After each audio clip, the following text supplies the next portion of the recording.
salute be led by Mr. Smith. I pledge allegiance to the flag of the United States of America and to the republic for which it stands, one nation, under God, indivisible, with liberty and justice for all.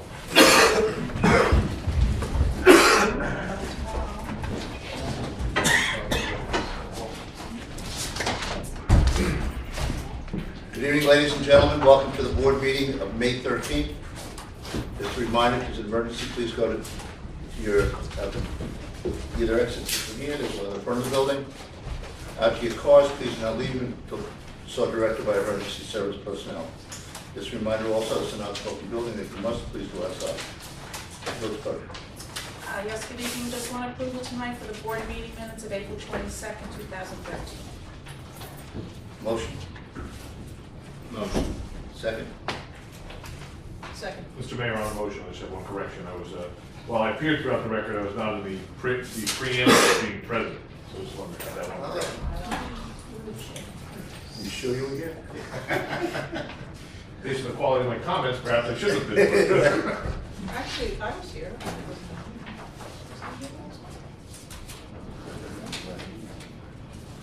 Yeah, you were here. There was a motion made by Trustee Devlin, as a matter of fact, we have to. Yeah. Yes, yeah, it's cut. I made a motion, so I was here. Second, any other changes? Motion to accept is presented with changes. Second. Second. All in favor? Aye. Okay. Mr. Crossett, Treasurer.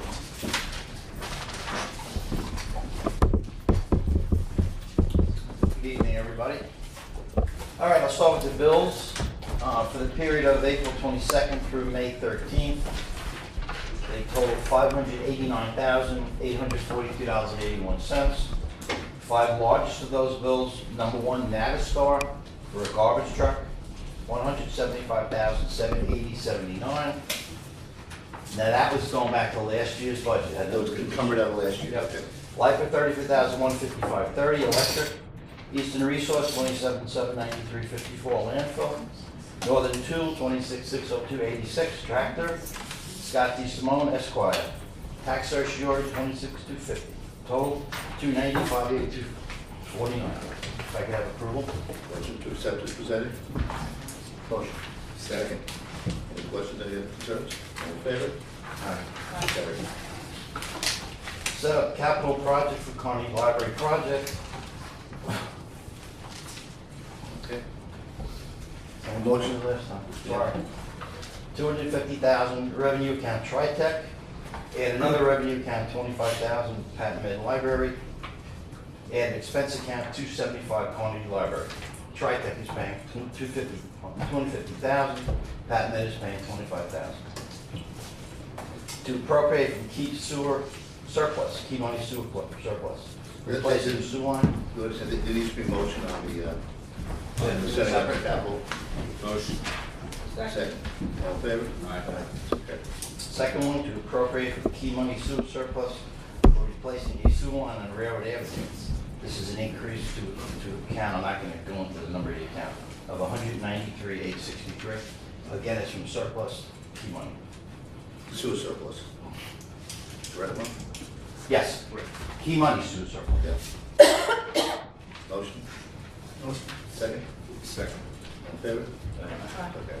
Okay, we have another this is sewer surplus as opposed to key money.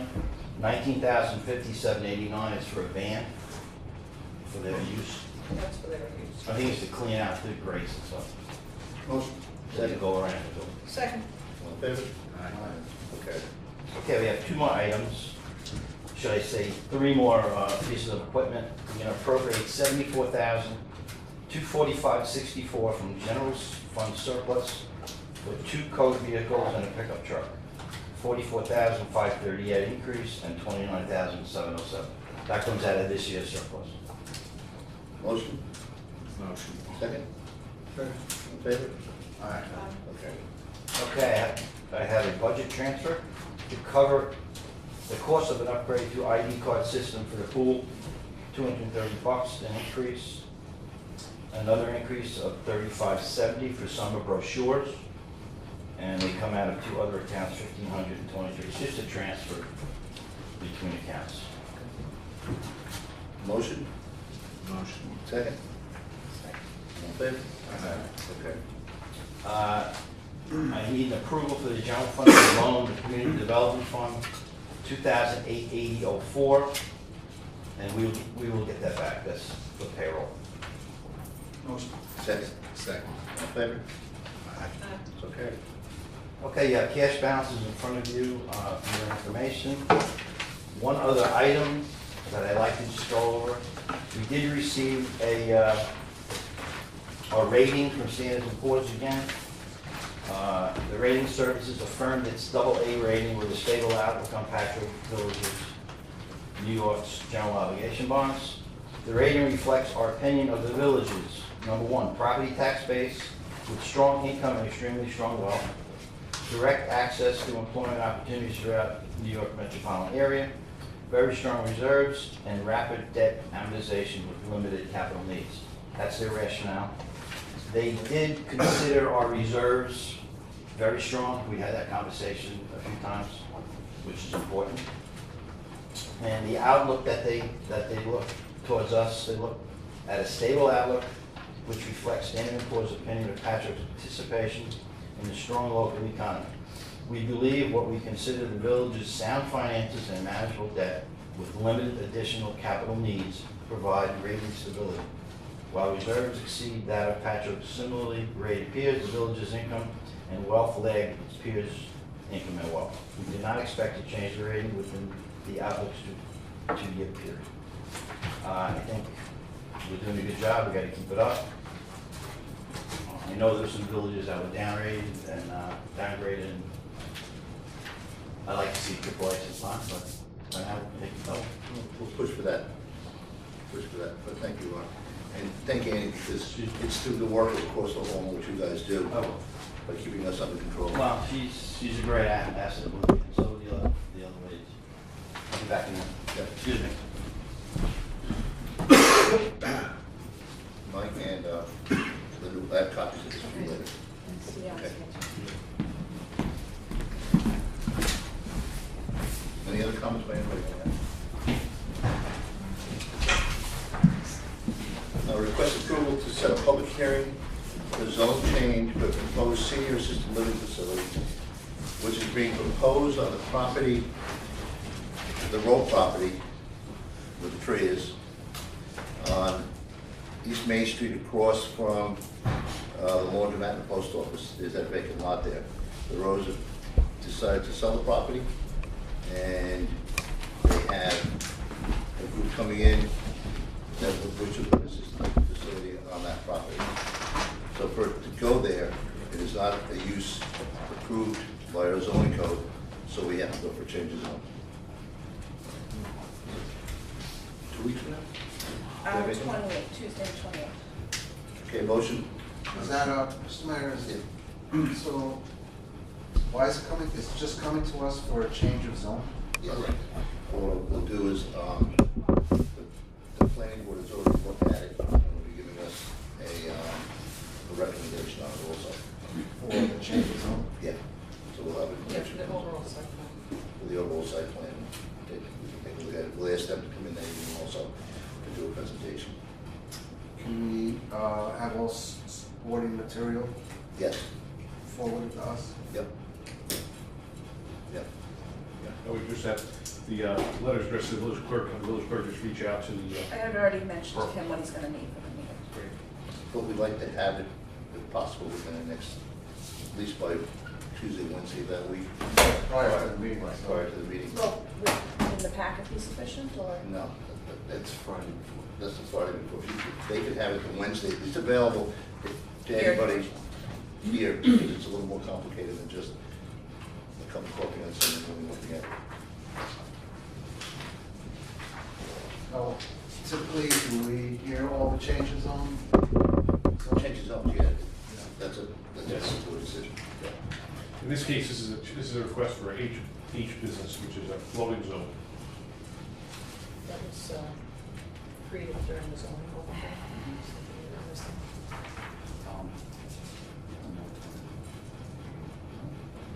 then there are some variances that don't, I'm sorry, I just want to say, just that there are some variances based upon what they currently, I mean, they would have to be approved on the board anyway. Right.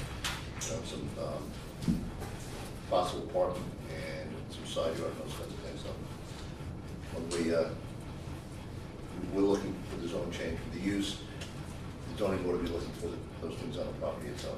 Where we want to have that use within our downtown. What I had asked Brian was if the moratorium has expired. That expired around the time of the zoning order. Yes.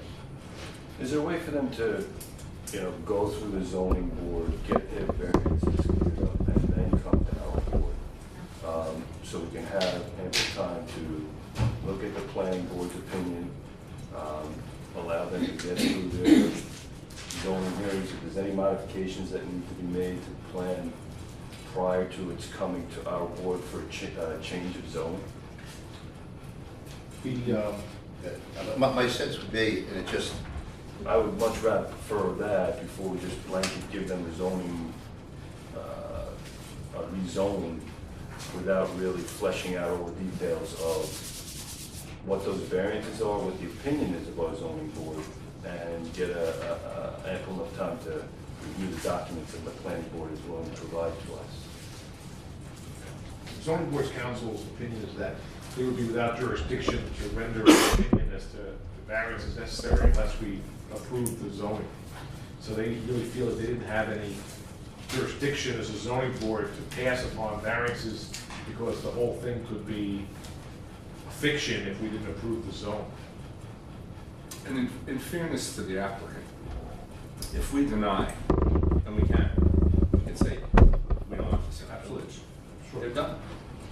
If we let them go through the whole process of getting approvals, they're gonna spend a whole bunch of money, and then they can come here and we can send them away. I mean, from a comprehensive standpoint, if you want to know what the variances are going to be, if you're going to put in a square peg in a round hole. But the zoning board's opinion is that they wouldn't have the jurisdiction to pass upon it, because it could be a fiction if they go through it, pass the variances, and then the board says, you're not allowed to have that zoning anyway.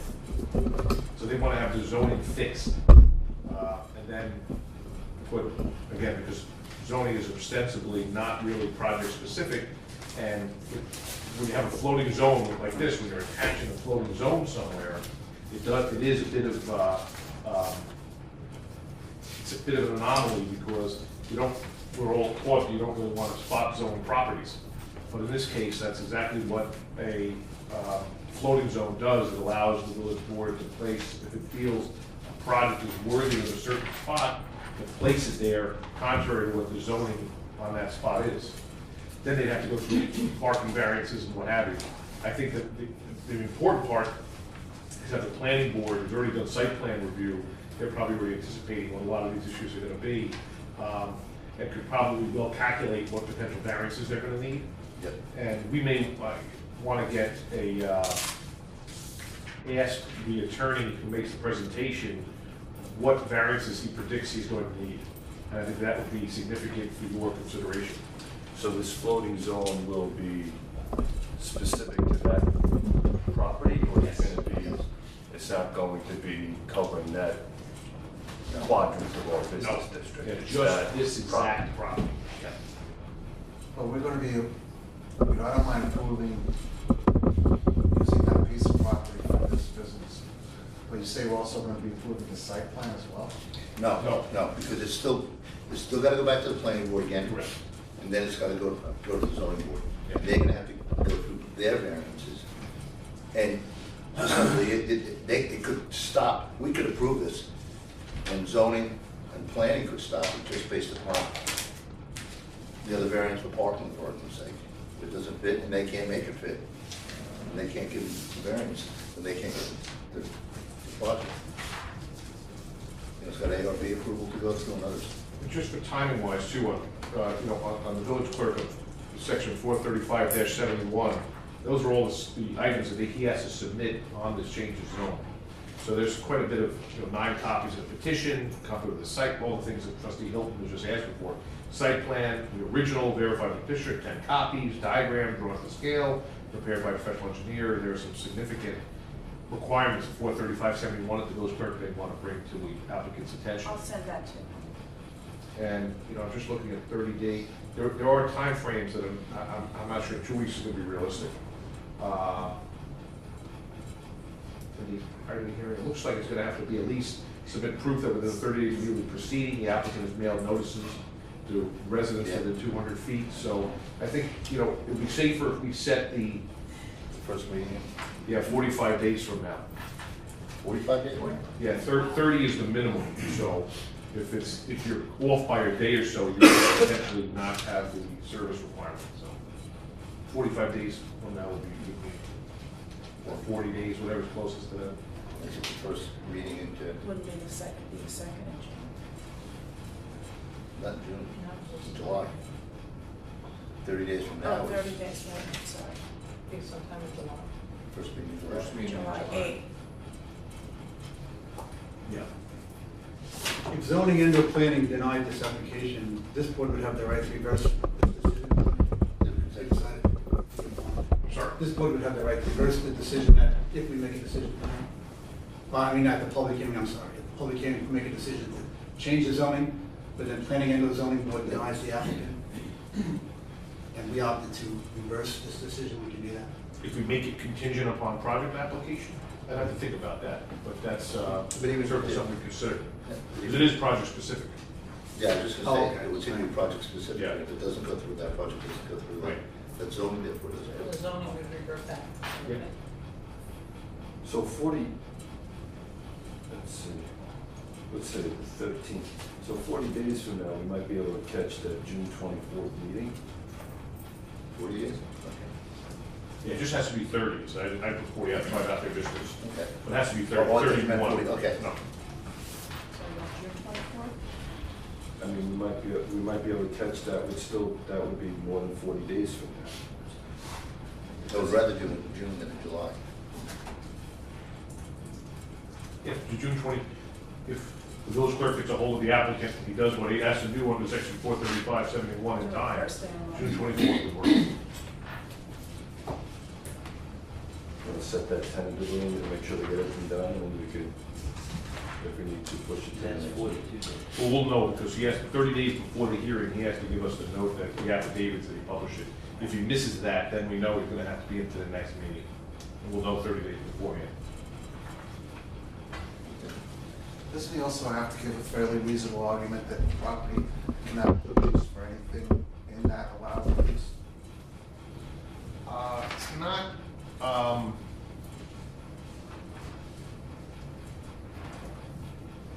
it's, you know, that's what would be required for variances and those kind of, that's really not set out in 43571, it's not really that section.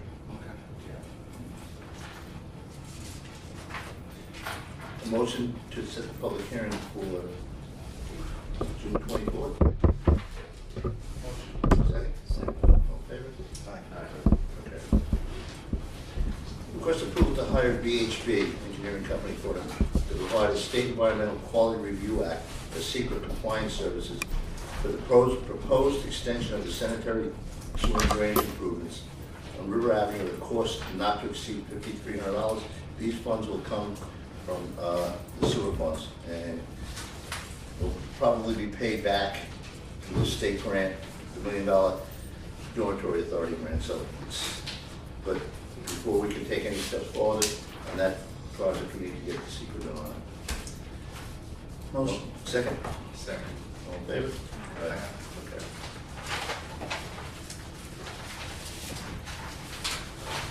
Mr. Smith. Mr. Mayor. Good evening, Mr. Mayor, trustees, Mrs. Steele, Attorney Egan, Treasurer Corsick, ladies and gentlemen. Dennis Smith with the BID report. I want to start off just by extending kudos and congratulations to Deputy Mayor Krieger in the theater. I'm sure you're going to talk about this, but that was an awesome show on Saturday. Thanks, Dennis. I You tell did, you, Dennis? Yeah. I was there, I yeah. didn't see it. It was one We knew he could act, but I didn't know he could sing like that. And the whole band was just great. Bacon It Brothers. was really good. The Bacon Brothers, yes. On with the report, the New York Main Street grant, we've gotten 10 application packets that have been picked up to date. We've been distributing them since the middle of April. They're going to be distributed through May 30th. We're going to have the grants approval committee convene in mid-June, and at that time, we'll make decisions and start to award grants. And it looks to be a busy summer. I mean, we have 10 already, and we haven't even, we're just a couple of months into the program, so. How much is the total grant for, Dennis? What's the total on that grant? It's 200, the bricks and mortar is gonna be $225,000. It's a $250,000 total, but there's admin and there's beautification in there as well, streetscapes, I should say. So we're gonna have about $225,000 that we can dedicate to bricks and mortar.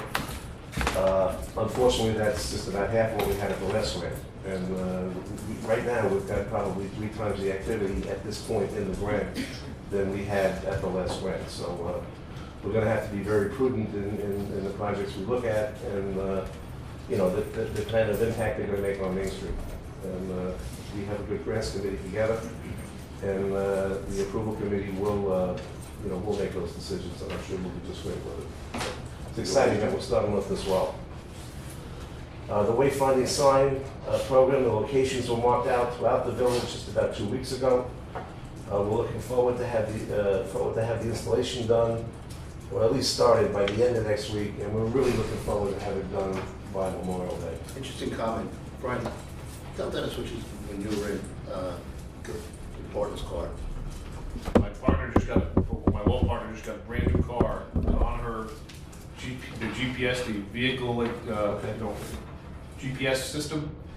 As we were coming into town on North Ocean Avenue, there was, the village of Patchogue had, I counted them, 12 blue and white parking signs that were all over the village on a brand new vehicle navigation system that actually identified where the parking spot places were, and there were 12 of them. That's true. How'd they get there, Dennis? You're the only guy who can get there. I was shocked. So for out-of-towners who have new I don't want to look at that, navigation so systems. yeah, I don't know how they got that. Out-of-towners Could have who thought have of new something good, navigation. right? You should have prepared, I could have thought of a good one. Yeah. I guess we did more than I thought we were doing. We were out there 2 weeks ago, walking out the spots that the signs were gonna go. For out-of-towners who were using that navigation system, they know exactly where to park. I think that was DPW, Brian. Right. That we had to do something. I'm sure Joe. That was they said I remember that. Joe Dean and I had a I was gonna say conversation. That was right it. report, yeah. It was Parks and Rec, I think that It's, we were very responsible. the short and long of it is, it's probably something between Joe DeSimone and Jerry Giosa, who are putting the program together from where they are. And I would imagine they have privy to the GPS programs, and a little premature because we're not out there yet. But it's great to hear that it's going to be there. It's going to be a great tool. The entire town, I believe, was blue and white with the parking. It's gonna be a great big tool. P parking signs. That's great. That's going to be a great tool. Well, check it out a little further. Glad to hear that, though. Yeah. But again, the long and the short is we do hope to have the actual blue and whites in by Memorial Day. And they'll catch up with the GPS at that point. The HIA Business to Business Trade Show, it's on its way. It's happening May 23rd, which is a week from this Thursday. It starts at 9 o'clock, it ends at 4 at Suffolk County Community College, the Brentwood campus. It's in that big gymnasium they have there. The plans that we have in place with the chamber, the theater, and the village are coming together nicely, and we'll be good to go on that day and really promote Patchogue Village in a big, big way. And again, they get just under 4,000 people that attend that show. So it's a great venue for us to go out there and talk about the village and talk about what we have. We've got a few different ideas. We're going to rely more on the theater and promote that, and maybe have some ticket giveaways. We developed a list of some vacancies throughout the village that we're going to be able to direct people to if they're interested. And we've really put a lot into it, and I'm looking to get a lot out. So something to look forward to a week from Thursday. The bid seminar. Patchogue's hosting that with the Suffolk County Economic Development Office. It's to be held Wednesday night, June 19th, 5:30 to 9 o'clock, and it's going to be at Gaio Restaurant. And basically, that's going to be a symposium where Patchogue, we're going to be involved with Patchogue BID, Riverhead BID, I think, Clinton BID, the mayor's going to be there, part of a panel. We're going to talk about BIDs and maybe shed some light to villages who might want to have a BID but don't have a BID, don't really understand a BID. Those are the kinds of people that I think the county office is looking to attract to this event. And I'm What looking night is forward that? to it. I'm sorry. What night is it? It's a Wednesday night, June 19th. Oh, It's at Gaio Restaurant, it's that big upstairs room that we're gonna take over, and it's from 5:30 to 9 o'clock at night. And Hey, again, Dennis, do you have something I could, is the county putting together something online that I could send over? to Carolyn Faye's putting together a handout, a printout, which I will get a copy of hopefully this week. They should probably have something online. I just have to send something out to some kind of village officials that's over, Okay, the mayors. yeah, I'll make sure you get that this week. I know she's developing that because we were talking about parking and the best places to park for people who were coming to that maybe didn't have that GPS. I'm just saying. We're not that familiar with Patchogue, so that's gonna be included in the handout that she gives away as well.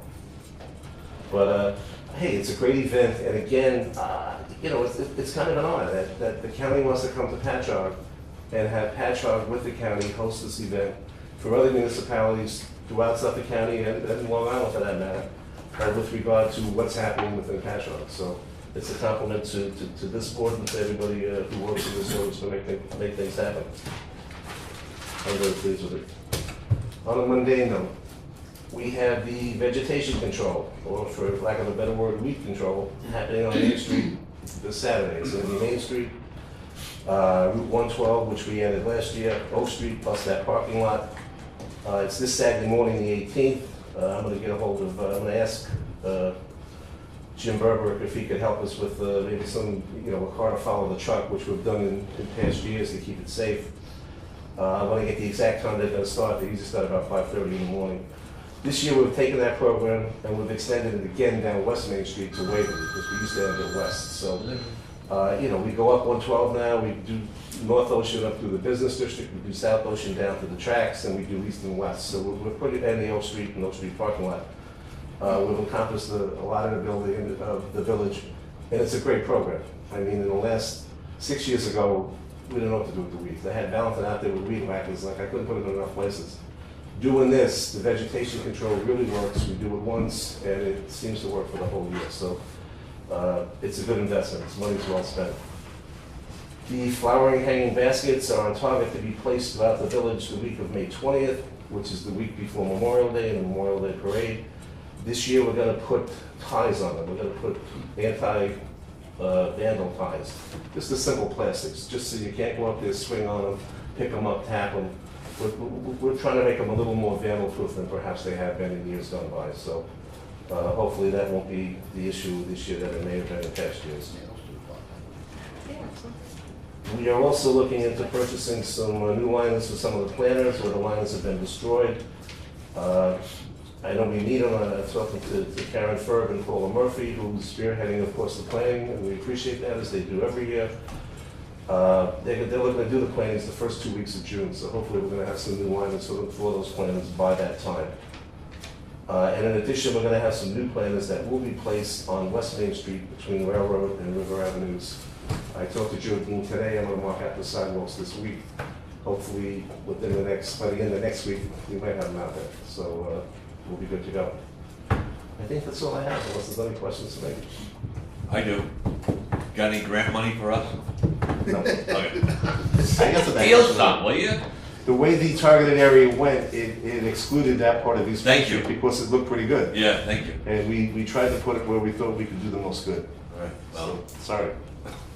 Anything else? Thank you. Thank you. Lori, are you the chamber? I am. Ooh, chamber. Our first meeting without Gail. Yes, and I'm hoping she's not gonna watch the tape. And you'll know why in a minute. Lori Belmonte, the Colony Shop representing the Chamber tonight. On Thursday, May 23rd, the Chamber will be attending the HIA Trade Show along with BID in the Village to promote Patchogue. Also on May 23rd, the Chamber will be at the Brick House Brewery from 6 to 10 p.m.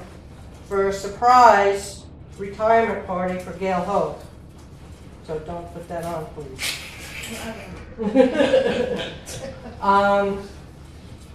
From 6 to 10, I don't know if I said that.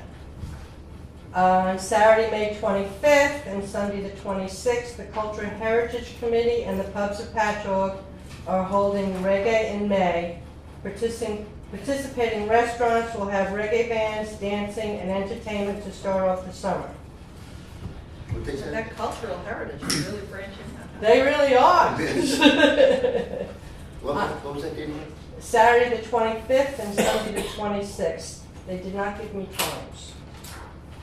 So I'm not sure. The search committee is reviewing applicants for the executive director position and hopes to have a new director soon. And they've had dozens of applicants apply, so they're gonna have a rough decision there. Several businesses have called with regards to vomit left on Main Street following Cinco de Mayo. It is very inconvenient and unfair for retail and office business owners and employees to have to clean up after patrons of the bars on a weekly basis. And yes, the Colony Shop is one of those businesses. But there was quite a few. The only other thing, the past couple of Saturdays, the Oak Street parking lot full of glass. Oh, really? Okay. On Saturday mornings? Yes, Okay, it's been the past couple of Saturdays. okay. I'll talk to Warren, because he's Okay, going in there with that lot. all right. When that happens, somebody should call. Who will call it? You can call me. Is it all- Yeah, we can get it, he's on duty on Saturday mornings. Okay, So we can send, we've done that before. Yeah. Okay. Rob's called and we've sent them out there, so don't Okay. don't let it go. Just give me a call or Paul call or somebody. Yeah. all right, Come in and- okay, good enough. That's the chamber report. Thank you very much. Thank you. Laura, on the thing for Gail, is there a price on that? It's 25 per person. You'll probably be getting an email about it. Okay. Yeah. Okay. Deputy Mayor. Thank you, Mayor. I'm just gonna reiterate what Dennis said, and I see a few people in the audience who were at the show Saturday night. Mark was It was the best. It was jammed. Wasn't that unbelievable? Yes. It was so much fun. I'm so organized to see it jammed. It was a great Need more of show. those. Yeah, well, they're coming. These things in the works. All right. But thanks to the theater and especially the sponsors, which Mark is one of them at the store. And the Bacon Brothers had a great time. They had dinner at Luan. Oh, And, wow. they had drinks at Parabell's. So, you know, when I asked the audience how many people had dinner in the village, you were there. It's a tremendous amount of people Yeah. raised their hand, and it was a rainy night, so Right. we had a great crowd. Another sellout from the Patchogue Theater. They've had a few of them this year.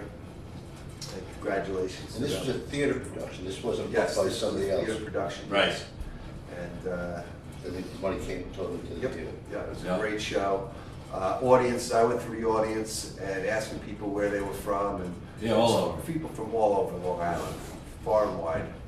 People from Brooklyn were there, people from Riverhead and out east and parts up north. And it was a good. When are we gonna get new chairs? The springs are killing my back. Yeah. Sooner than later. Sooner rather than later. Well, just an aside to that, in 2001, we bonded $4 million, which was for the, finishing up the construction on it, and the sound system. That bond will be paid off in 2016. And it's about $350,000 a year. So at that point in time, we'll be able to sit back Yeah. and really take a look at what are those needs are, including chairs. And I think that we should go to a little bit wider chair, because we don't have the coat room, so during the winter, when people go in, you got your coat, Right. you know, and we need to do some work on the floor. So, believe it or not, we're starting to look at that and beginning to kind of plan out how to do it financially. But do it financially so that the impact, because it is our building, it's a Right. village-owned building, that the impact doesn't come back to the taxpayer to any great degree, in that we'll be taking off the $4 million piece of debt and a $350,000 yearly payment. So we're starting to look at those things. And the biggest mistake that people make is they say, don't worry about it. the next guy will do it. The next guy never does it. I think the best quote I heard is when they had Hurricane Katrina, they asked the Army Corps of Engineers, why hadn't you ever put in for these new levees? He said, we did every administration, but every administration said the next one would fix it. Well, that's what we're doing always fix it. So I think we gotta look at that and make sure we maintain it here. One of the issues that we're dealing with right now, you heard me say it, you know, there's some leaks in the roof. Yeah. The engineers looking at it now. That we're gonna have to do now, because the damage just isn't the fact you have some poor guy sitting in the seat getting dripped on. Just don't put me in that seat again. Yeah. But my concern is whatever damage is being done, is that water comes through the rot that happens. And so there are things that we're looking at and that we're looking at very seriously to go forward. Yeah, another one other thing I'd like to mention, and Joe, I don't know if you were going to mention it, but I'm going to mention it anyway, is the walkway next to the theater is really coming around. It's got lights in the ground and everything. It's really, they did a nice job. And, it's really, I guess, when's that going to be done, Joe? Probably, well, they're working on the back area now, Yeah. and I'll wait for the weekend, haven't seen it, so I take it, but I know the front part, that the walkway itself is done. I haven't seen how far along they've gotten in the back, and I haven't had much contact with Aaron, but that reached out, Yeah, they did a great job. So I'd like to request approval for the Spanish Pentecostal Church of Patchogue to hold their annual outdoor worship services from May to August. Yeah, they've been doing that for a long time. All in favor? Okay. Request approval to close Potter Street on Saturday, June 8th and Sunday, June 9th from 9 a.m. to 5 p.m. for the annual Avenue Sound Show. Again, another event that's been going on for... Did they close the whole street, Jack, or just that one-way part up to? Just the one-way section. Just the one-way Just the section, front right? part, yeah. But she also, she checked and made sure truckers and everybody knew, and they were very happy because they did very well last year. Oh, good, good. It's not going to block their use. Okay, good. Request approval authorizing the mayor... Oh, I'm sorry. All in favor? Aye. Okay. Request approval authorizing the mayor to execute an application for the County of Suffolk for the construction-ready municipal and private sewer infrastructure projects. What that is, you saw in Newsday, and I mentioned the last meeting, a couple of weeks back, the county has $40 million worth of sewer surplus funds that they're putting out for application for grant projects. We've talked about the fact that we'll be hopefully starting in the fall on Sunset, May6th, down the end of River Avenue, and putting sewer lines in, new drainage, really trying to straighten that area out. We have the money to do all of the infrastructure, but it's about a $10,000 cost between the pump, the plumbing, and so forth, the individual homes. So we're asking for probably close to $500,000 out of this fund to do the resident homes, to have, so when we go down there, we not only put the lines in, but at the same time we're able to put in do the sewer hookups to the residents. So, what I said to the county executive, I saw him a couple weeks ago, I was talking about this, I said, wouldn't it be great to hold your press conference when you hand all this out on somebody's front lawn, instead of up by some sewer plant, to show that you're actually taking care of the residents and the people and those that support us. So this is, and the other half of that is, and it's not specific to this project itself, is there are sewer lines that go down Cedar Avenue towards the bay, Gilbert Street, and parts of South Ocean Avenue, and other parts of River Avenue, coming up with a way to finance for the homeowner those costs, those $10,000 costs for the hookup. So, but if we can get this $500,000, it's huge. It's really, I don't know, it was a joke. You said to me that you spoke to a woman when you were walking down there that said she doesn't let her kids out when it rains because Yeah, some of the stories I heard from the residents down there were troubling. people spending $1,500, $2,000 a year for pump it's such cool out, probably what they're really pumping out of the big water. Yeah, it doesn't make a difference. It's we don't pump up and stuff on the water. Because it just goes up with bay water. So, But if we came up with a way to help pay for that, yeah. because it goes right by your kids. No, Yeah, no, I'd have to do some interior plumbing because all the plumbing goes up to that. Turn around the other way. That was a motion. Oh, the motion. Second. All in favor? Aye. It's okay. I would just like to thank our village clerk, and just like to let everybody here know that today I had an issue with a resident in Patchogue who has an issue next to his property, and I called the village clerk to help me out on this, and within 45 minutes, she took care of it. I was able to tell the resident that the village is on top of it, and we have had people out there. I even got pictures, and our building department went to the site, and I was able to reassure the person that everything's going to be worked out, and the village is on top of the situation. Patty, thank you very much for doing that. pleasure. That was, the fellow was very happy to hear all that. Thank you, Jim. Thank you, that's all I have. Trustee Keys. Mr. Mayor, fellow board members, ladies and gentlemen, do the CDA report first. Although Jack and Smitty did have to before me ready, the theater walkway, as Jack said, is near completion. Dennis, did that level G, did they mention that once they start the signs, they expect it to be completed just one day?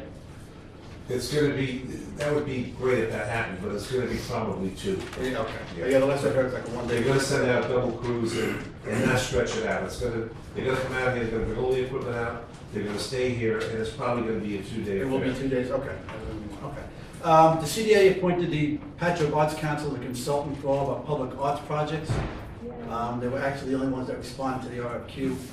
But they'll call the artists, vet the artists for all art-related projects. I mean, we always instruct that the CDA, whatever CDA takes on as a project, BAC, will do all the legwork. And they'll make sure the artists are using the right kind of materials Exactly. and primers, Yeah, they'll so vet the we don't artists have and problems things like like we had with some of the other files where they're dealing with. So they will do all that duty legwork for us, and everything will be done right. John, Yes. importantly, the CDA got a whole bunch of money of public art, CDA got a whole bunch of money for public art. right? Yes, that's why we can continue with public arts projects. There's been some conversation, I think, with BID and Chamber and the CDA, and I think Marion Russo may have contacted Tim Bishop's office, but I'm not 100% sure. We'd like to consider doing something with the post office as a CDA project. Power washing or whatever, do something to clean up the building. Obviously, the federal that building, would so be we great. can't just go and do it. And funding and stuff is also an issue. As I said, I was away for the week and didn't get too much of a chance to talk to Marion. Dennis, I don't know if you have anything to add to that, if she's talked to you or Jeff. I have nothing to do with that at this point. But That's a great that idea. would be a pretty neat project if we can pull that off. He's not here tonight, but next time you see Don Watson, you can address him as Mr. Vice Chair, as the CDA officially appointed Vice Chair. At our last meeting, Yeah, you Don had a vice chair. is a village volunteer and for just about everything, and he served on the CDA for about better than 3 years. And he's able, he does a good job, he's a hard worker. As far as my DPW report, be patient with me, I'm a little bit scattered today. Like I said, it's been a kind of hectic, I've been away for a while. So, the West Avenue crosswalks are complete. Nashville will do that to you. And Nashville will do that to us. We got back late Saturday, it was busy Mother's Day Sunday, and had a little tornado at the house today, so I'm a little hectic at the house. So it's amazing that, you know, one 30-year-old by ourselves can take care of 4 kids, and now it's taking 2, we'll mention our age, 2 of us to take care of 1, so it's a little bit, very exciting. You guys will all see it someday, it's a lot of fun. Village business, right? West Avenue walkways are complete, the crosswalks are complete. I did get to see them, I think they look very good. We're expecting, the concrete has been tested, it's sound, it's good, and we expect that we're not gonna have the problems we had the last time around. The mascot dock, we are hopeful to have that dock open by Memorial Day. Is obviously not to the condition it was. We've been filling with some RCA, kind of using it as a temporary fix so that people will be able to fish off the dock, you know, walk around. We'll be able to, at least it will be open and they can go out to the bay. A little side note, kind of, you know, dealing with the feds, we, a little over a week ago, I was talking to Joe today, and we got what FEMA calls the Blue Book, which is, you know, that's when you've been approved and you're funding and you can go to work. The Blue Book came, everybody all excited, and Joe started reading me what, you know, what they said in the Blue Book, and I caught on within the first 2 lines. It was the Blue Book for Irene. We just now got approved to spend money for the damage for Hurricane Irene. So when people tell you that the dock should have been done already, this is a classic example of why it's not, and actually it's a good thing we didn't, because we're doing it all over again anyway. One thing Superintendent Dean did manage to accomplish, and this is actually pretty huge. Joe did a lot of hard legwork, and through some research and applications through the DEC, we got word that from here on in, we will not be required to get any DEC permits to do any work on the dock or the bulkhead down there.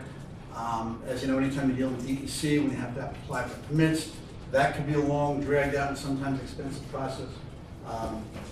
Like I said, Joe did a lot of research. You have to provide them a lot of information to show that after the condition of the dock in prior 1972, pre-1972. He did that. We got a very good letter today, not today, but a few days ago.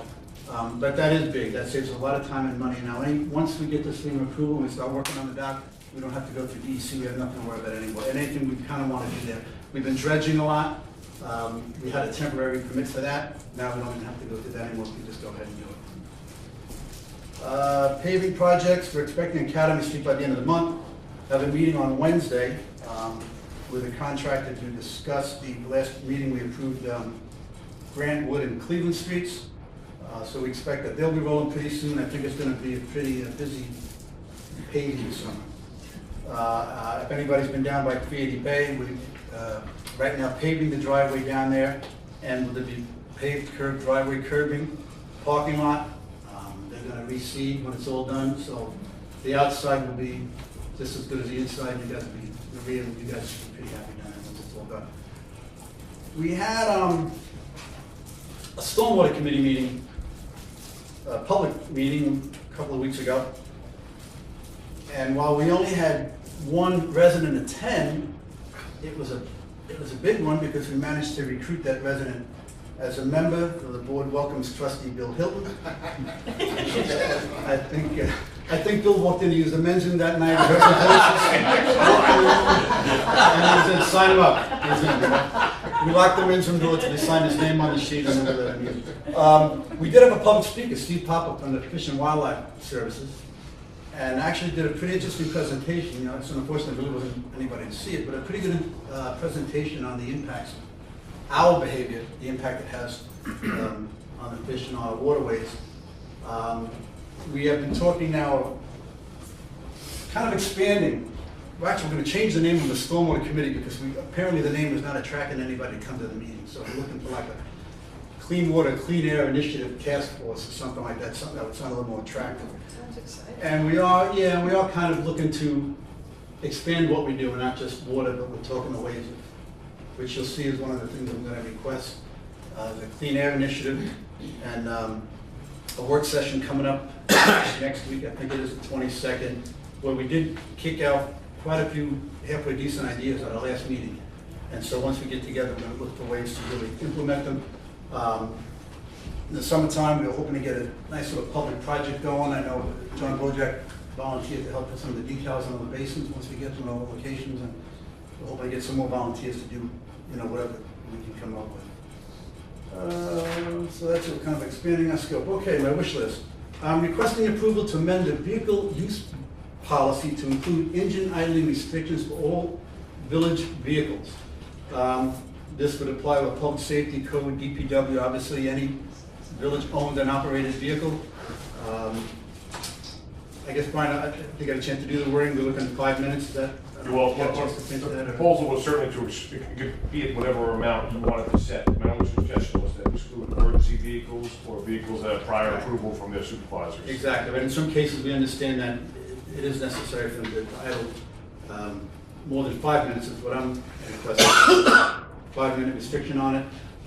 It's just a small bite now. I've talked with Brian. I think you kind of wish you could do greater things. If I had my way, I'd have all of us under that restriction. But I guess we can't do that. I think we'll civil liberties or something. I don't know what that means. But anyway, We like them. we can't really. But I mean, if nothing else, I think if the public sees the village trying to take whatever small step we can. Maybe next time you're sitting in front of outside the bank or outside the shop waiting for your wife to come out or something, you might say, you know what, 5 minutes is enough. Maybe let me turn my engine off and wait for it to come out, or wait for the business to be done.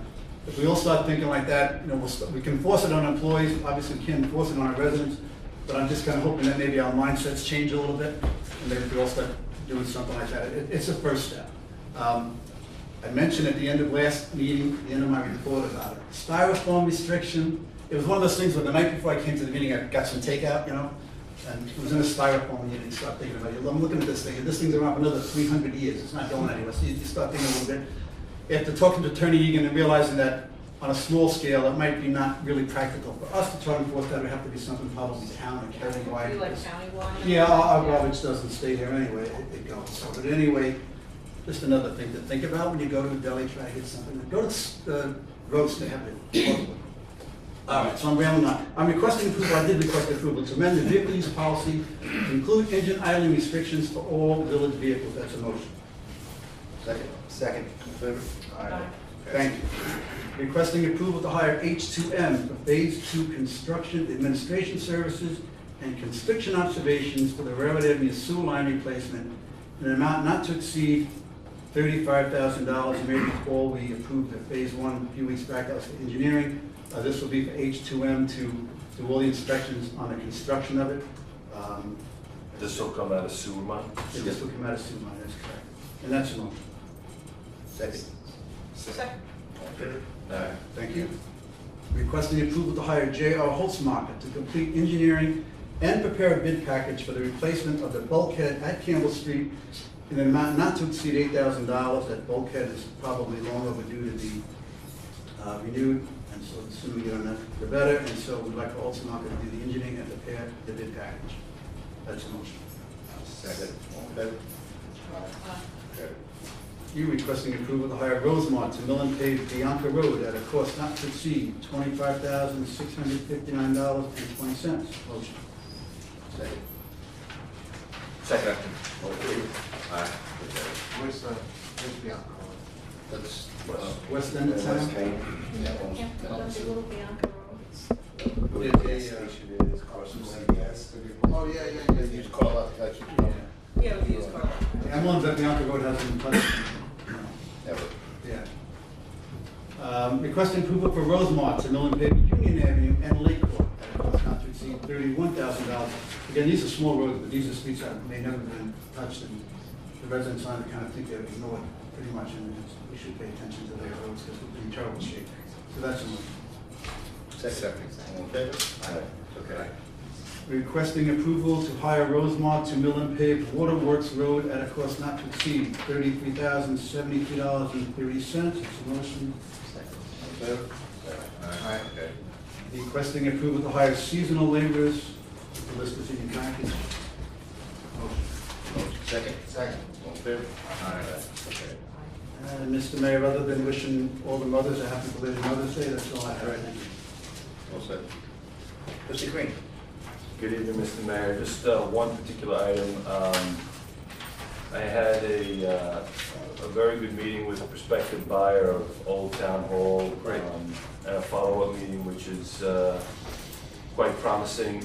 I got in contact with Carol Sweeney as well to get an estimate for what the combined taxes may be on the village and town level, and she gave us a pretty good estimate based upon its square footage and what its potential uses are. And the prospective buyer right now is going through his budgets and coming up with costs of what the renovations may be and what the market would be for office use. And so we're hoping to get an answer from him within the next week to 10 days to try and reconvene with members of the town and perhaps Attorney Egan to come up with some sort of an agreement between the village and the town to steer this project forward.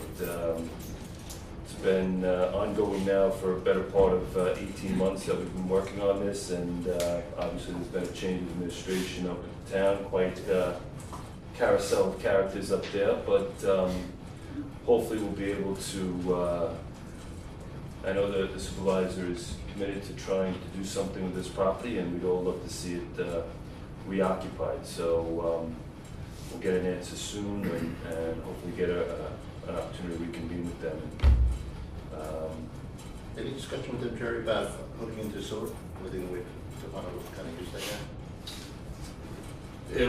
It'll probably be, well, there's one of two uses that they'll consider, but if it does go medical arts, they'll definitely look to hook into the sewer. If it is a commercial office space, they won't necessarily need to. They don't have enough flow that would require it. They could treat essentially their waste right on site. But you know, we'll get an answer to that soon, and I'll let you know. But, hopefully, we'll be able to set a date to reconvene right around Memorial Day, shortly thereafter, and get together with that. So, Thank you.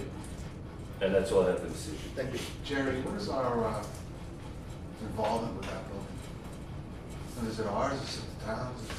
Right now, unfortunately, it's not in our hands. I would love for it to be controlled solely by the village, but the town has certain obligations to repay some debts that they incurred by abating the property. You know, they cleaned it up, stripped it. It's bare to the studs right now, and it's a clean building.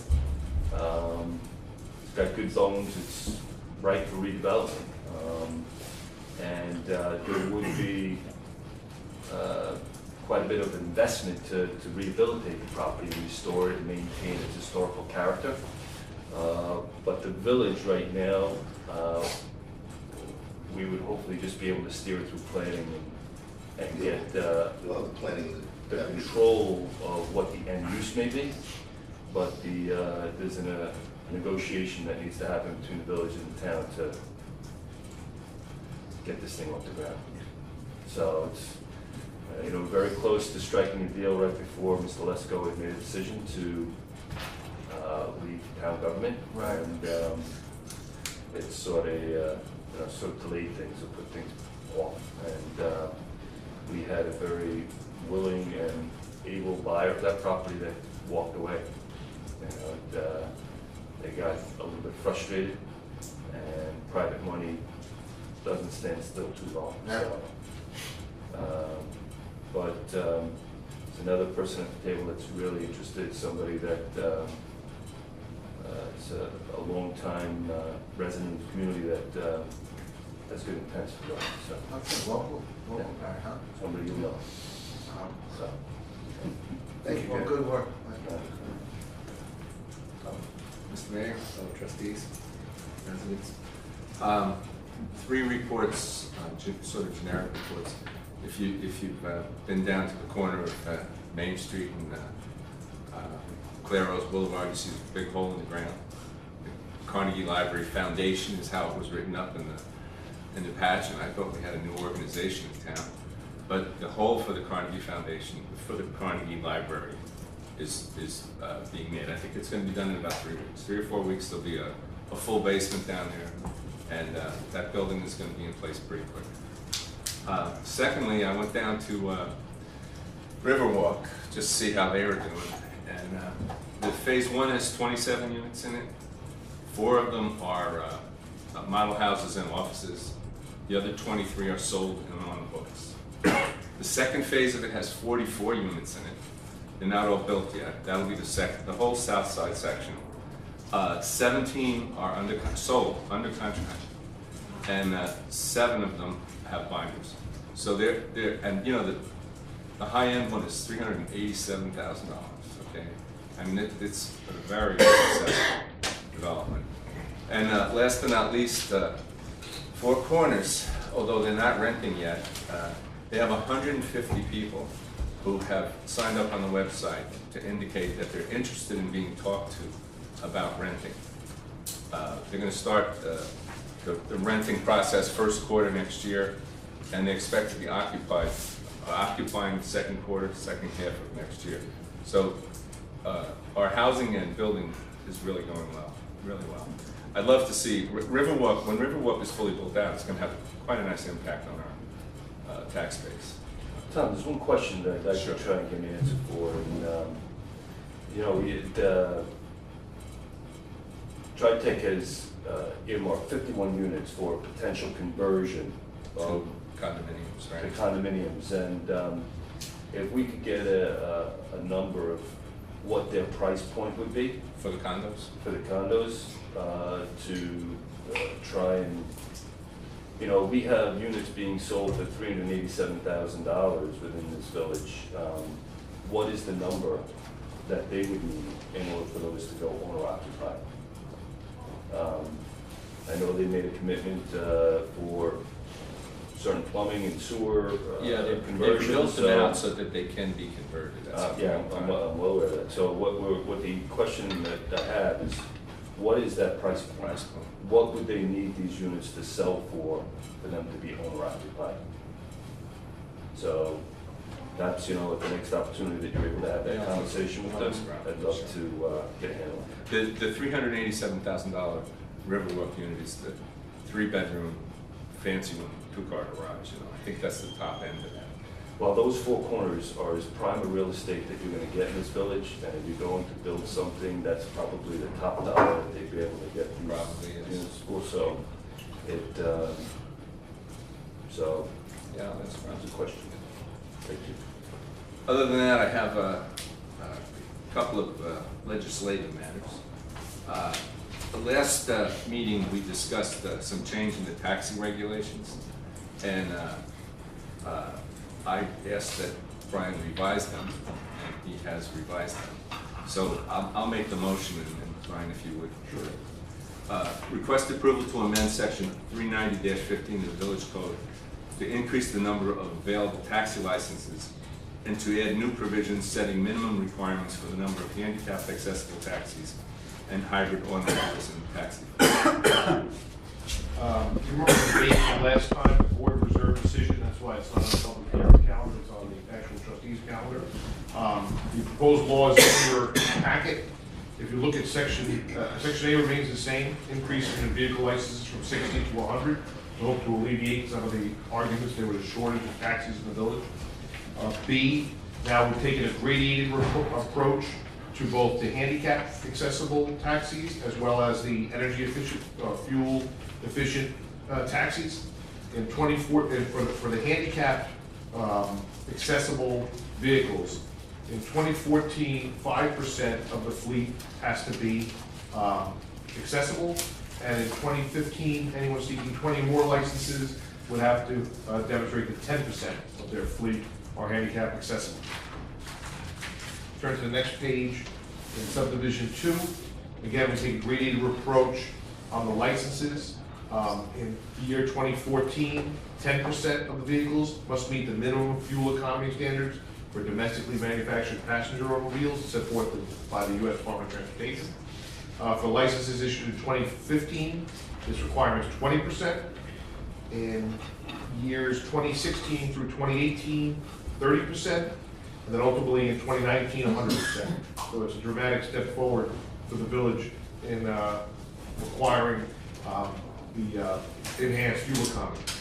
I also put forth the chart. The chart will change potentially as it changes with the federal standards, but as of now, for instance, in 2019, the combined miles per gallon was 39.4 as the minimum fuel economy standard.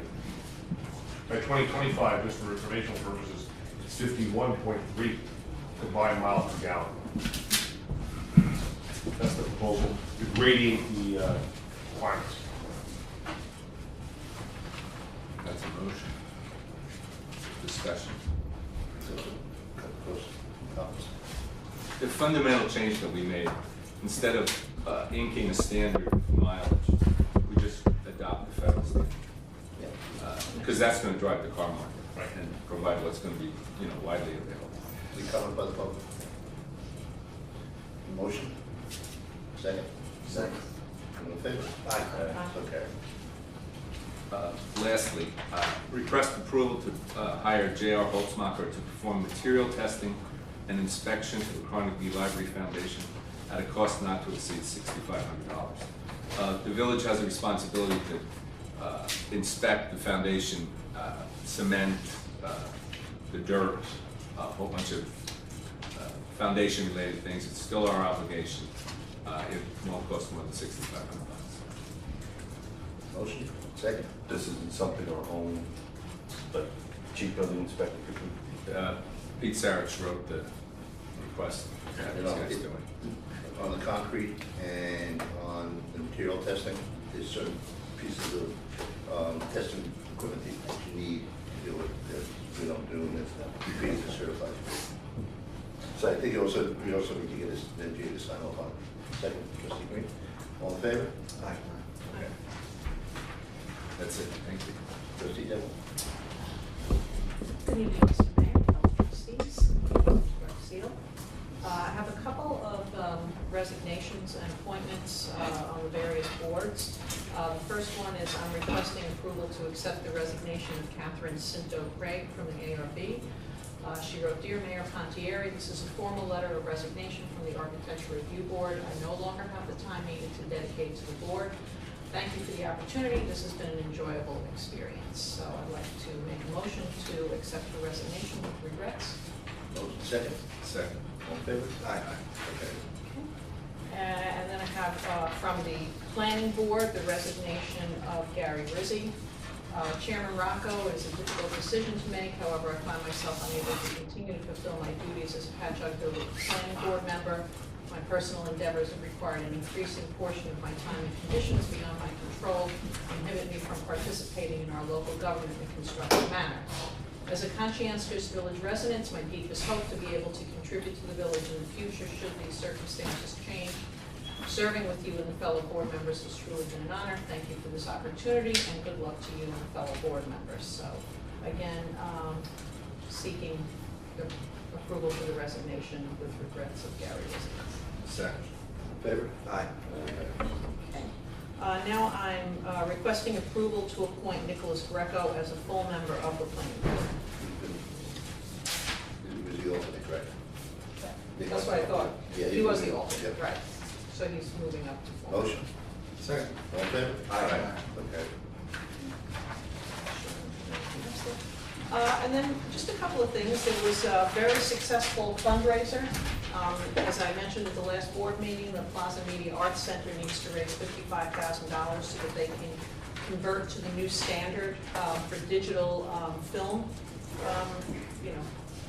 presentation, which all movie theaters are converting to. But for a small cinema like Plaza Mac, it's quite a an arduous thing to raise $55,000, but they have already raised close to $30,000 from their core base of donors. We had a very nice fundraiser. Linda was there and Paul was there on Tuesday night upstairs at the Brick House. I had the pleasure of sitting next to Isabella Rossellini for the evening, which was really, really great. Wait a second. And you gave me that seat. You said this to me? I did. Paul was on one side and Isabella was on the other. And we You were mentioned almost him. reversed. I just said he's just there. I had the pleasure of sitting next to them. Isabella Rossellini. But it was an excellent evening. They're well on their way to raising the funds. So if anybody wants to make a donation to the Plaza Media Arts Center, you can go on their website. Very nice evening. It was a lovely evening. It really was. And Isabella screened her newest film. She writes these short films. She writes them, she directs them, she performs in them. And you can actually go on the Sundance channel and see the first one. It's called Mamas, and it's all about animals. And in this case, about animal mothers. So the first one is about the hamster. So I went on Sundance and found it. And she's getting her master's degree at Hunter College in animal behavior. So she continues to expand her horizons, which she's pretty interesting.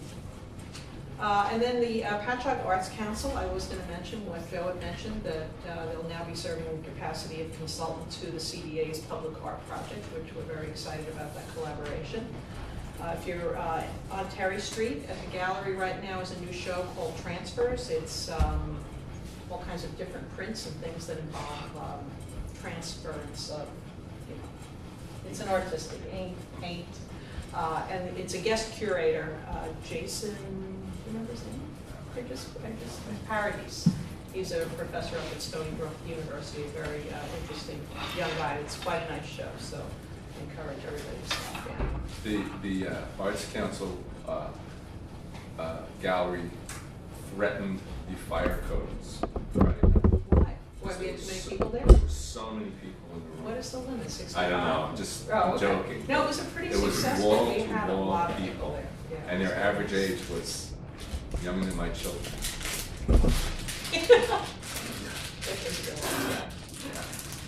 And then finally, I also, I had a very busy week. I got a little tour in the pouring rain of the new village project and was in and out of some of the apartments and could see the layout and how they open out by the swimming pool and the little area that they all have little patios and where the landscaping will be. So it was pretty interesting. And got to see the garage. I'm not sure, yeah, there were some nice ones. Also, they had a mock-up where you could see the materials and what type of cabinetry, what type of flooring, what the bathrooms will look like. So it was a very nice tour, and the garage is pretty spectacular. I mean, that place, it's unbelievable the way they built that. So it was looking very much forward to the next couple of months as this develops. Okay, thank you very much. Trustee Hill. Thank you, Mr. Mayor, trustees, guests. May 18th, this Saturday, is the Shorefront Park cleanup in conjunction with the town of Brookhaven cleanup. It's anybody who would like to participate in cleaning up the area of Shorefront Park and the ponds, which we've done quite many times, and is always. It's always fun to see you and your waiters. Yeah, you want to see me and my waiters? Not gonna see me this weekend, but I'll bring pictures. Usually there's a lot of softballs and things that pull out of the ponds, bicycles, shopping carts. So we really like to have a little bit better participation than we've had in the past. That's the Saturday at 10 o'clock. I also wanted to say something about prevention of West Nile. That this is the mosquito breeding season coming up, and especially with recent rain that we've had, if you can empty out all containers, garbage can lids, anything, tires, that you have children's buckets in your backyard to prevent the mosquitoes from laying their eggs. It's they can lay eggs in just a cup of water, so anything you can do to prevent the mosquitoes from hatching the way they did last year, and this year it's been especially moist because of the hurricane and it just hung on. So that would be good. And on my agenda, I have request approval for the Patchogue Lions Club to hold annual Independence Day Parade on Thursday, July 4th, on Main Street, beginning at 9:30. Second? Second, all in favor? Request approval for Relay of Life to have a banner on Main Street to promote their event. Motion. Second? All in favor? Aye. Request approval for the Great South Bay Music Festival to have a banner, or banners, hang on Main Street to promote their event. Second. All in favor? Aye. Okay. So you'll let Joe know that, that kind of stuff. Joe does that too, Joe? Patty, Patty gets it. Patty is the banner lady. That's all I have, Mr. Mayor. Thank Any other you. comments by the board? Mr. Yu? Thank you. Very much. Public to be heard.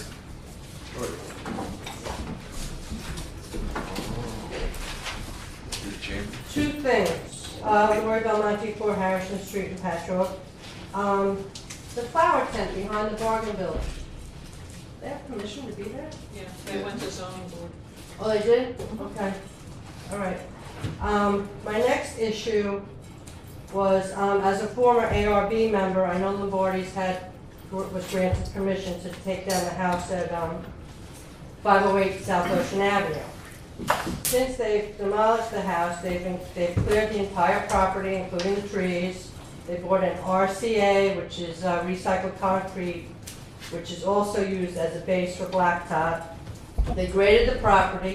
They erected stockade fencing on both sides, which is facing the wrong way. The neighbors are supposed to have the nice side of the fence. They put up a chain link fence with a gate across the front, which I believe is too close to the curb line. As residents, we're wondering what's next. Are they gonna be allowed to park cars there? I mean, I noticed the village had a car there on Saturday, all day, which was a wonderful thing. And you'll see it there again. But, you know, I mean, we're very concerned. No. They have not come application. They've been advised as to what their rights are with the property. And we can only take it day by day, but it's pretty kind of see another car parked at the same place this weekend. And what about the fence? Can't they be made to turn the fence so their neighbors have the nice side? The village code doesn't provide for that.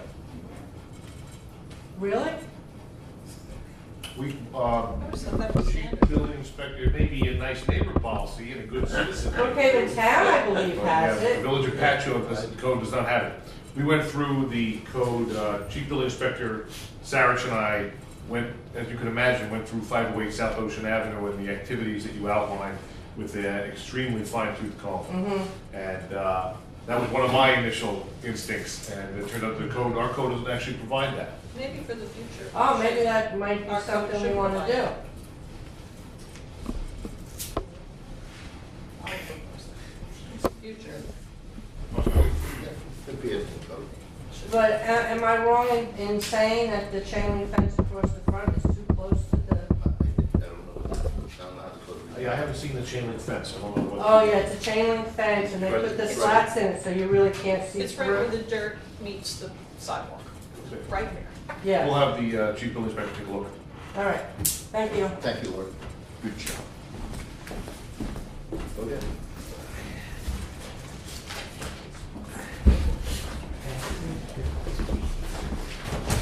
Good evening, Mr. Mayor, trustees, John Patchogue, 8 Knox Street. I'll do this as quick as I can. I have a couple of different subjects, and actually, one's a clarification of the policy. The public to be heard portion, I know it was a while ago that it was adopted that we no longer have verbatim recording of comments that are made during the public portion. We have summaries instead. But I have to note that in this last packet that you have, Josephine Miller, West Avenue, the only comment is taxi issue. Greg Powers, Bay Avenue, Level G Associate Study, Village Hybrid Vehicle from John Bojack, Knox Street, Village Board meeting on Channel 18. Plantings in parking lot. Quite honestly, this seems to be not even a summary that has a thought. I would wonder, Attorney, whether or not there be some requirement that this notation indicate something along the lines of what the person was saying to the board? Well, you know, we've had this discussion before about what the minutes are required. Right. You know, perhaps your point is well taken on consistency, but from a legal standpoint, there is no requirement to have any minutes beyond what's required under the public officers law, which is just the motion, the second, the recording of the votes. All right, so Josephine Miller can be reduced to taxi issue as a statement of a statement. Is that it? I admire your question from a consistency standpoint. Right. You wanted my legal opinion. The legal opinion is that there is no requirement to have any recording of minutes. All right, well then, all right, if that's the case, then I'm gonna make a request, recommendation, whatever you want, that I think that the village clerk, I guess, for yourself, make some kind of effort to create a thought here that really I don't expresses what the change, I person's don't do saying. the transcription. Well, whoever. I don't know who's ever doing that, but I think to reduce comments from Josephine Miller to 2 words, taxi issue, is not in the spirit of the public portion. I understand where you don't wanna have 20 minutes, but I think we could use a little bit more. Okay, so noted. One, so I have 2 other items. And you said, I do attend other meetings. I went to the planning board recently and the zoning board. And at both those boards, pretty major issues are being discussed: Fatfish, the Dublin Deck expansion, and there were very small attendance of residents in the immediate area. But those residents that came raised an interesting issue, I thought, which was this. They had gotten notice, in most cases, the day before the meetings, the hearings were actually held. Now, the chairman in both these cases did ask Mr. Sloan, who was the attorney for the applicants, the applicant for the attorney for both applicants actually, about that issue. And it's kind of clear that no laws were broken. Mr. Sloan said he sent out the notice 5 days prior to the meeting, and under the law, they had adequate notice under the law. much like the public portion here, so to speak. But I have to tell you as a resident, just as those residents who showed up said to the board, it was unfair. Less than 24 hours notice for these kind of proceedings strikes me as really out of bounds. I think residents need more than less than 24 hours notice that there's a hearing going on about fat fish in their community for the Dublin debt. So I'm going to recommend a change in the notice. Brian, is that under state municipal law or is that under village code? Now, the village code provides for that, you know, it's interesting, you know. But does it follow, are we following state law or are we following? I'd have to see exactly That's what that the was my order. question. I don't know Yeah. whether it's driven by our code or it's driven by state code. There's certain things that are under municipal law. Yeah. And I agree 100% with you, Mr. I'd have to check the whether this is based upon a state law, but it is provided for in the village code. This question came up a little while ago because I had a complaint from another citizen who I had a personal contact with. He asked about the same thing. You know, we were talking about the origin of where the 5 days came from. The thought process was that a lot of these times these were made by local people making local applications, mailing it from the Patchogue post office. You got it the next day, so you had a full 4-day notice. We have this a lot of times in the law when motion papers get served. For instance, in that exact illustration, the attorney may be located in Hauppauge, goes to the Hauppauge post office, bounces around, comes to the Patchogue post office, you end up getting a notice that's just a day before. So with that kind of change where our development is coming on patterns that may be handled by professionals that are outside of our community or even by applicants that are outside of our community, it's a real concern. So I think the board should take a look at it, listen to it, see, let me evaluate whether it's based upon some pattern that required a minimum by state law or a maximum, because sometimes the law speaks of a minimum or a maximum amount of time. So I can see where that is and make a recommendation to you to consider for the board. Because it's even one of those things that I can see going back to New York Conference of Mayors or some kind of village officials and seeing if it is state that we can change that, because it isn't there. It doesn't really truly belong. All right, well, good. And lastly, as getting to Memorial Day weekend, clubs are opening up. I can anticipate some issues regarding sound. So I have 2 questions on this. Do we have the sound meters? Are they functioning? We'll have to make sure I they're functioning. right? believe I signed a voucher Okay. for it being calibrated, so Okay. I have to say it's an almost yes. Almost. Call the building department or Day something. before. I know I signed off on the bill for it, so. All right, well, I hope that they are calibrated. It's only 2 weeks away. And my second question, and it's more important, is we've had this issue about enforcement, compliance. What's going to happen if a person makes a complaint on Monday? Is the club going to give it a chance to resolve its issues, and Tuesday's another chance, and Wednesday's another chance? Or are we following some kind of more standardized procedure like we used to? I'm a little confused about what's happening this summer. It'll be the same policy. It's going to be the officer's discretion on the enforcement of the code. But the law is the law. The code officers do not have the ability to vary it. So again, like we kind of talked about, where is that line of discretion? If the music is supposed to be off at 11 o'clock and the complaint comes in 11:01, and unless everyone's operating off the same atomic clock, we're going to be writing tickets that are going to be ultimately dismissed in the justice court. So from an evidentiary or proof standpoint, it's going to have to be the officer's discretion. I mean, there are clear-cut cases and there are not clear-cut cases. So it's going to have to be the same level of discretion given to our code enforcement officers as they've enforced the code throughout the village. Okay, you know, that example of 1101 comes up famously all the time. I can't Because believe it's happened. It has. Yes. I have to say it's more of a rarity, because when I've called, for example, myself, I wait, and I think most residents do wait, and then call code enforcement, and practically speaking, code enforcement is not just hanging outside my door, ready to show up. It takes a while for a code officer to get to my home.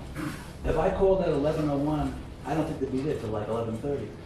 But my point about this too is, all right, so they get their warning. It used to be so they would get their warning, but if there was a second incident the next day, now we're up to a violation, right? Sure. And the third day there'd be a ticket. Yep. Okay. All right. All right, we'll see how this works out. Then my final request simply is, let's get those sound meters calibrated so we have Well, that's what some you signed, ability. you signed the voucher for it. Okay. They wouldn't sign it if they weren't doing it. All right, thank you very much. Thank you. Any other comments? Vote. Yes. How's Maryland treating you? Very good, thank you. Mr. Mayor, Board. Two things. The 9 spots at the west end. Dennis, just, I'm sorry, Mr. Norris, That's okay. 32 West Main Street, to the Frost.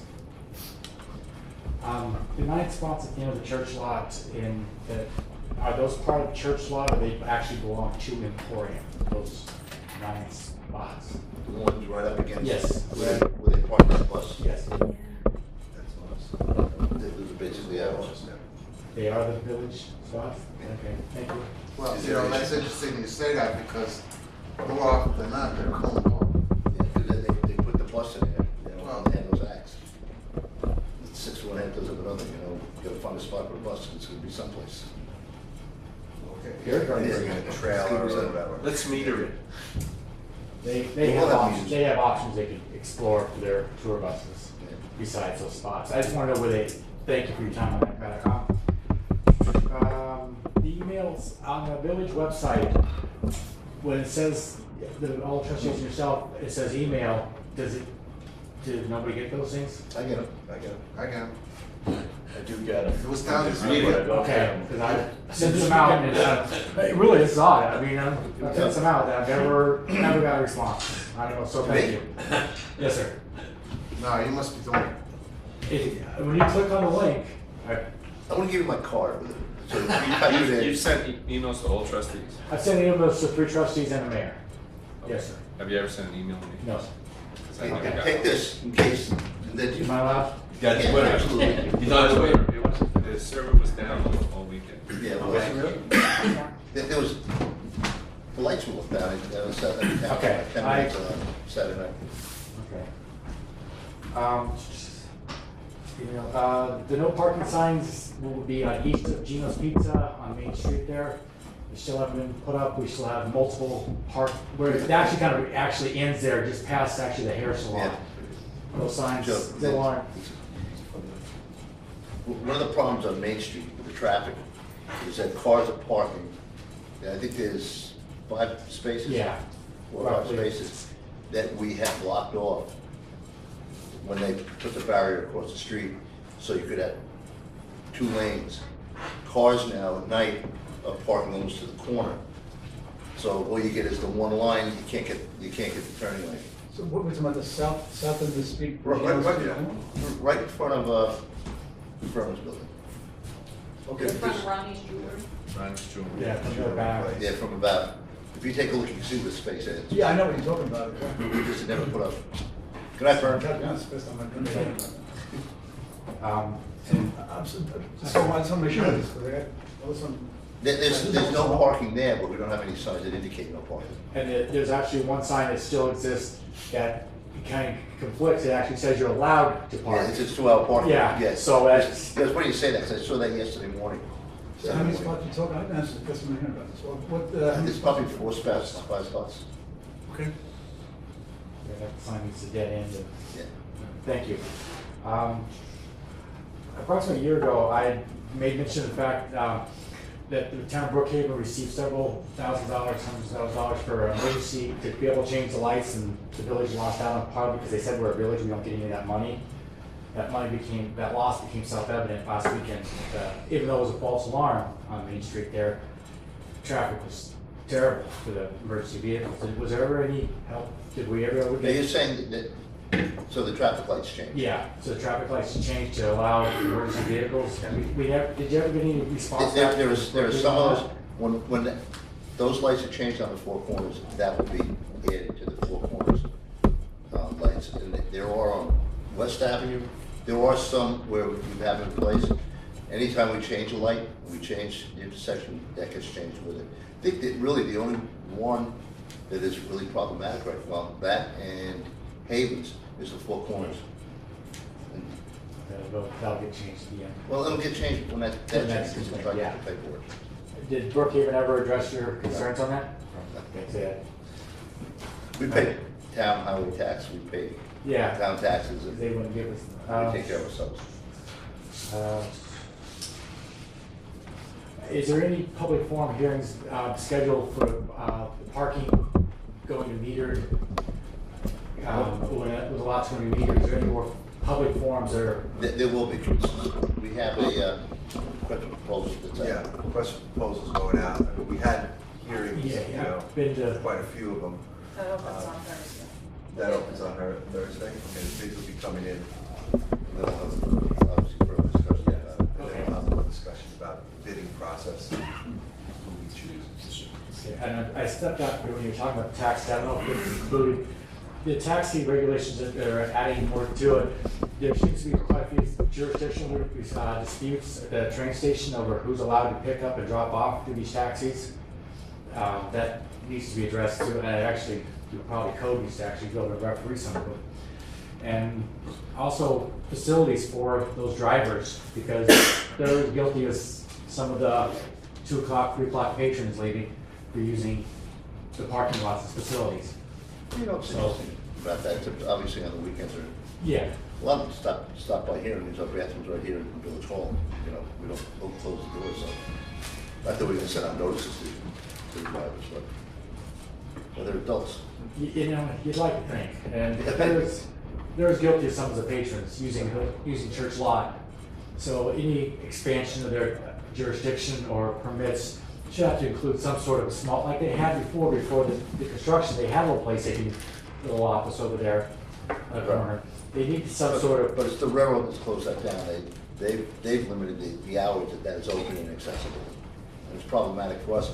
And we've gone to them for a number of reasons. First of all, there's a health and safety issue. Correct.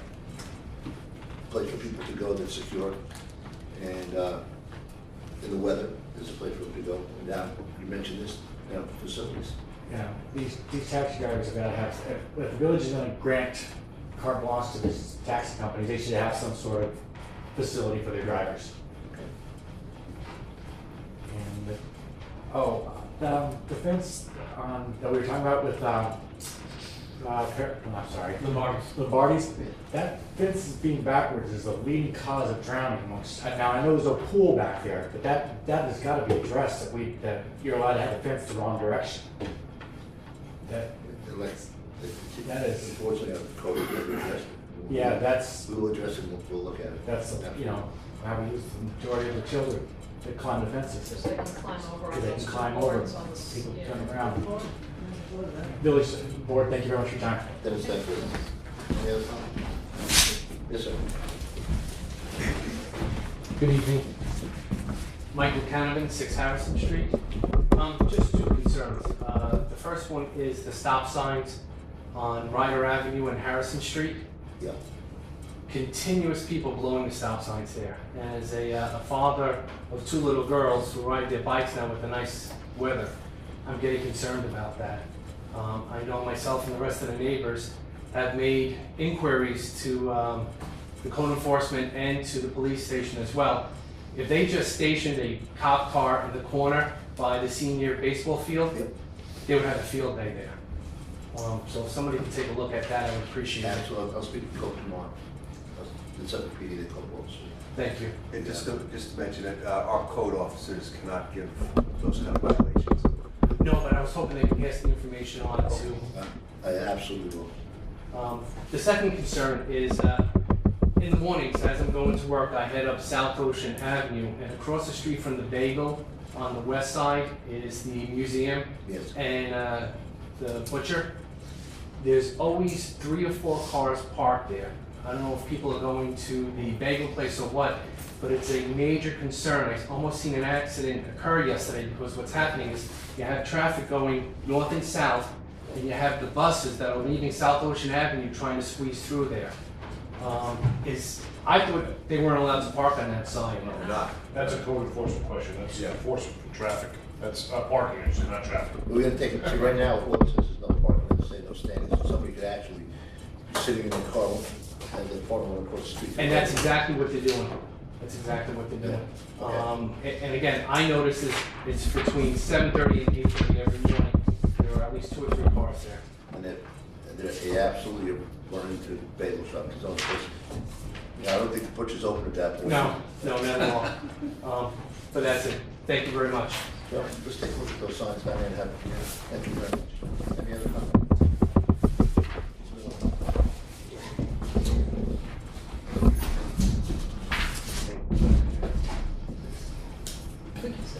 Josephine Miller, 276 West Avenue. I want to make a comment in response to what John said about the music. First of all, let me be clear. I don't call at 11:01 when I do call. I wait 15 to 20 minutes. And the fact is, to give the devil his due, the R rarely goes past the curfew, maybe once or twice. So I rarely call, and for me, that's not the issue. The issue is the code reads verbal warning, written warning, ticket. They don't get a warning every single night. That seems to me, Attorney Egan, to be pretty clear without a lot of room for discretion. What you said was an accurate recitation of the law. Okay? And will it be enforced that way? Yes. Well, I've asked that question before.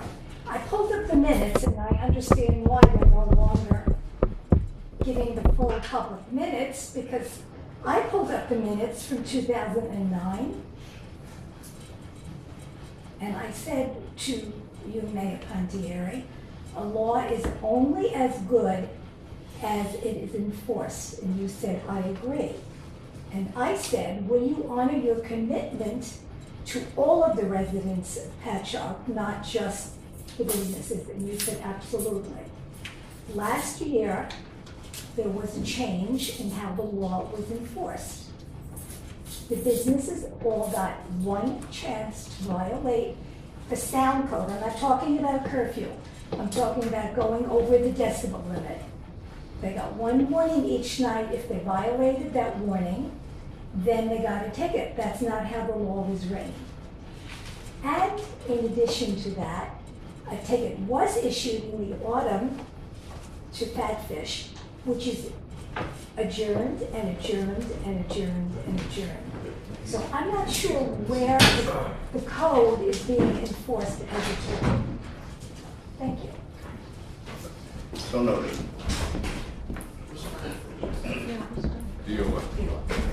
And just back on the point that was raised before on the parking on South Ocean Avenue, I observed that same violation. And just so we want to make sure that the signs are clear, 415-15 prohibits stopping, standing, and parking, prohibited during certain hours. And South Ocean Avenue on the west side, all hours, Monday through Saturday, except by a special permit granted by the mayor, unusual, just from 1962, from Main Street to a point 121 feet south of Church Street. So it should prohibit standing as well. Okay. Stopping, standing, and parking. 121 feet south. Except on Sundays. 121 feet south of Church, you said? We bought all over about this. Yeah. That definitely includes one of the churches in that section. That's exactly what it's about. But that would catch the 7 o'clock in the morning, issues. Motion to adjourn? Motion. Second? Second. In favor? Aye.